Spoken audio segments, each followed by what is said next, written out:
بسم اللہ الرحمن الرحیم۔ السلام علیکم، میری آپ سبھی سے التجا ہے کہ ایک مرتبہ درود ابراہیمی پڑھ لیجیے گا۔ بسم اللہ الرحمن الرحیم۔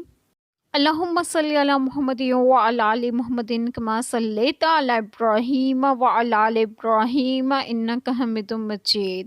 اللہم بارک علی محمد وعلی آل محمد کما بارکت علی ابراہیم وعلی آل ابراہیم انک حمید مجید۔ بسم اللہ الرحمن الرحیم۔ اور یتیموں کو آزماتے رہو یہاں تک کہ جب وہ نکاح کے قابل ہوں، تو اگر تم ان کی سمجھ ٹھیک دیکھو تو ان کے مال انہیں سپرد کر دو اور انہیں نہ کھاؤ حد سے بڑھ کر، اور اس جلدی میں کہ کہیں بڑے نہ ہو جائیں، اور جسے حاجت نہ ہو وہ بچتا رہے، اور جو حاجت مند ہو وہ بقدر مناسب کھائے۔ پھر جب تم ان کے مال انہیں سپرد کرو تو ان پر گواہ کر لو، اور اللہ کافی ہے حساب لینے کو۔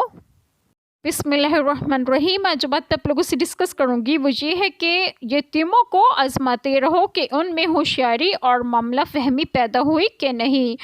اگر وہ نکاح کے قابل ہوں تو ان کے مال انہیں ان کے سپرد کر دو اور انہیں نہ کھاؤ اور حد سے بڑھ کر، اور جسے حاجت نہ ہو تو وہ اس سے بچتا رہے یتیموں کا مال کھانے سے۔ جب تم انہیں ان کے مال سپرد کر دو اور ان پر گواہ کر لو تو بے شک اللہ کافی ہے حساب لینے کو۔ اللہ تعالی ہم سب کے تمام گناہوں کو معاف فرمائے اور ہمیں صراط مستقیم کی راہ پر گامزن کریں، اور آپ سب کو آپ کے گھروں میں خوش و خرم رکھیں اور صحت و تندرستگی بھی دیں۔ آمین۔ جزاک اللہ خیر۔